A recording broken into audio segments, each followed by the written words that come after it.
Hello everyone, welcome back to Daniel Speaks, and in today's video we're going to talk about the Titanic submarine tragedy. We'll discuss what happened, what caused it, and what this event says about society as a whole. So buckle up and let's dive right in. On June 18th, 2023, a submersible vehicle went on a tourist expedition to view the remains of the Titanic. The expedition was operated by Oceangate, a privately owned company operating submersible vehicles. An important thing to note about these subs is that they were not up to code, meaning they didn't meet the safety standards required to even do this mission in the first place. The vehicles were not approved by any experts or any kind of governing body. It was a 5-person vehicle called the Titan, and it was usually operated with a pilot, a guide, and 3 paying passengers on board. Each passenger reportedly paid around $250,000 for this tour, so it was basically an unapproved and experimental trip for the wealthy. Inside the sub itself was very small. Passengers were in a little tube, essentially having the same amount of room as a minivan, and the whole thing was navigated with a video game controller. On this expedition was the founder of the company, Stockton Rush, and other businessmen, including one man with his 19-year-old son, who was reportedly terrified and didn't even want to go. The founder of the company openly said that he had broken rules to make the sub. He also ignored safety warnings from experts who told him that it was dangerous, even going so far as to firing the one man who tried to warn him about the dangers.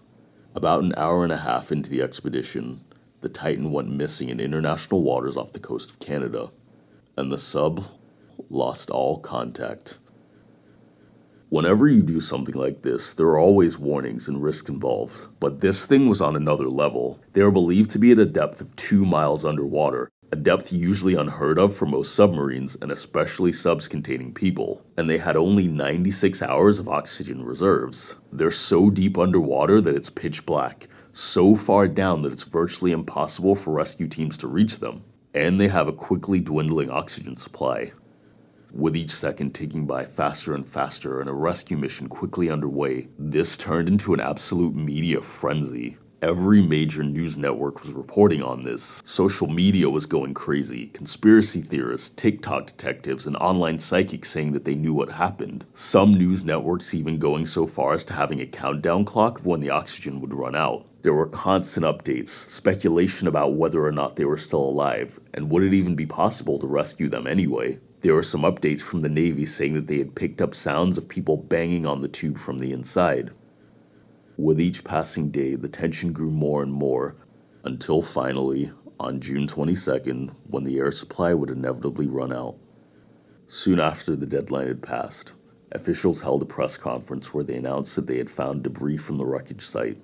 They confirmed that the sub had experienced what they called a catastrophic implosion. All 5 passengers were gone. Just to recap, we have a reportedly unapproved and therefore unsafe vehicle, we have an owner who admitted to being negligent and disregarding safety warnings, and an experimental and so-called jerry-rigged vehicle attempting to do something thought to be extremely dangerous. So while experts say that this was caused by technical or mechanical error, I think we can clearly see what really caused this. And it boils down to just one word: hubris. Hubris is defined as excessive pride, arrogance, or overconfidence in oneself or one's abilities. It's a term derived from ancient Greek literature, and it's often associated with tragic characters who exhibit a sense of invincibility or superiority. Hubris typically manifests itself as a belief that one is above the limits of human nature or immune to the consequences of their actions. It involves an inflated sense of self-image and a disregard for the advice, warnings, or limitations imposed by others or by reality itself. Everyone on this vessel reportedly paid around $250,000 for this experience, so clearly this was an expedition for the wealthy. And oftentimes, wealthy people are used to doing what the average person cannot. They want to go to the most exotic places, eat the finest and rarest foods, and have experiences that us mere mortals could never even dream of. And I think that was really the attraction of this entire thing. I don't know any of these people personally, so I'm speaking in very general terms. But the problem with a lot of wealthy people is that oftentimes they get what they want because no one ever tells them no. Accumulating wealth often requires a certain level of drive, ambition, and success, and when individuals achieve significant financial success, it can bolster their confidence and reinforce their belief in their abilities, and the false belief that their wealth is a testament to their superior intelligence or capabilities. Wealthy individuals often surround themselves by a social circle that reinforces their confidence and validates their sense of superiority. This can create an echo chamber where their opinions and actions are consistently praised, making it harder for them to receive critical feedback or different perspectives. Financial success can shield individuals from experiencing failure in the same way as those who lack the financial hardships. And that limited exposure to failure may contribute to the lack of humanity and an overestimation in their abilities. So basically, with those definitions and examples, that pretty much sounds like exactly what happened here. An interesting thing about this developing story is that it wasn't really treated like news. It was basically treated like an exciting TV drama. There were a lot of people making jokes and memes, making fun of these people who we all believe were slowly dying at the bottom of the ocean. A lot of people saying that they felt no sympathy for rich people who intentionally put themselves in a dangerous situation and paid an exorbitant amount of money to do so. And many people just saw this as a type of poetic justice for the level of arrogance seemingly displayed by everyone involved. Throughout history, there have been numerous great tragedies that can be attributed to human hubris, where excessive pride, arrogance, and overconfidence have led to catastrophic consequences. Ironically, the Titanic disaster of 1912, the very thing they went down there to try and view. The RMS Titanic, a supposedly unsinkable luxury passenger liner, tragically sank in its maiden voyage after colliding with an iceberg. The hubris of the ship's designers and operators, who believed the vessel was invincible, it led to insufficient safety measures, like the inadequate number of lifeboats, contributing to the loss of over 1,500 lives. The Chernobyl nuclear power plant disaster in Ukraine is considered one of the world's worst nuclear accidents in history. It occurred due to a combination of design flaws and operator errors during a safety test. The overconfidence of the operators and their failure to adhere to safety protocols led to a massive explosion and the subsequent death and long-term health consequences for so many people. There was the Deepwater Horizon oil spill of 2010, which resulted in one of the largest environmental disasters in the history of the United States. This disaster occurred due to a series of failures in the safety procedures and the underestimation of risk involved. This led to the loss of 11 lives and the release of millions of barrels of oil into the ocean, the results of that being severe ecological damage.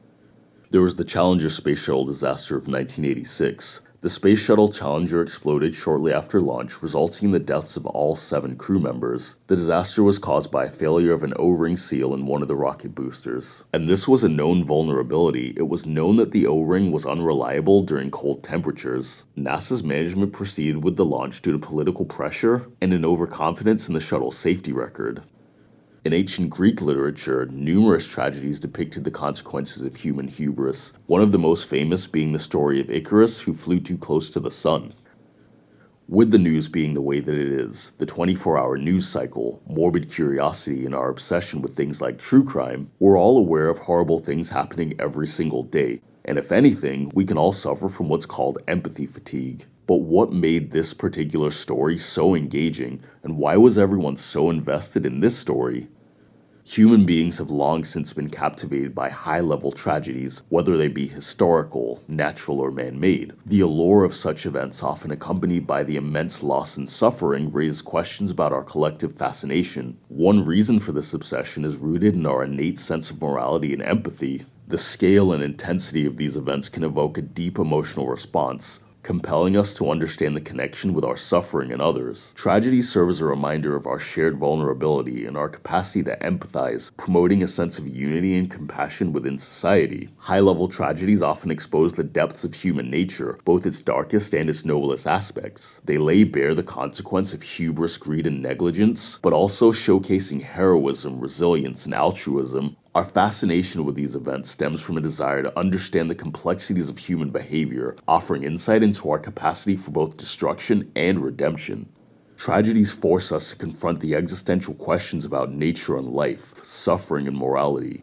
In the face of immense loss and devastation, we grapple with the search for meaning and purpose. Our obsession with high-level tragedy stems from the deep-seated need to make sense of the inexplicable and find meaning within the chaos. They prompt us to reevaluate our values, priorities, and beliefs. And this can also be attributed to the cathartic aspect they provide.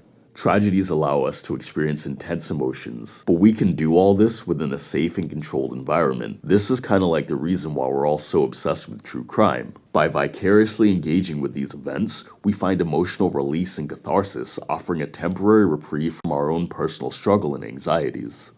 It exposes our collective desire to examine and critique societal systems, be they theoretical, economic, or environmental. These events serve as a catalyst for introspection, urging us to evaluate existing structures and strive for positive change. There's also the media influence. The role of media really can't be overlooked when discussing this. Media coverage amplifies the impact and the reach of these events, capturing our attention and sharing our perspective with the world. The sensationalism and the constant exposure to tragedy can foster a cycle of fascination and perpetuate its societal significance. So we have all these factors, a unique story mixed with another tragic story that was a big part of pop culture. We have our obsession with the wealthy, strong feelings about wealth inequality, and just the irony of the entire situation.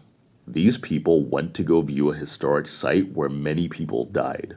Not only did they choose to explore what's essentially a watery grave, but they paid a lot of money for this experience. They had a deep desire to view tragic history, but in the process, they ended up becoming tragic history.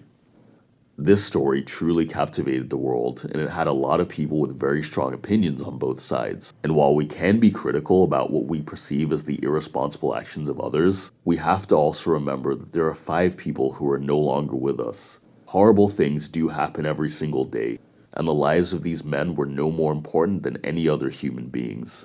But we can still have empathy, we can still show respect, and we can still honor the memory of those who are no longer with us. So tell me down in the comments, what are your thoughts about this entire situation? What do you think may have caused this, and do you feel bad for the people who are on board? Leave a comment down below, make sure to hit the like button, and subscribe to see more videos like this one. While you're down there, you can also check out some of my other videos here, and I will see you very soon with another new episode of Daniel Speaks.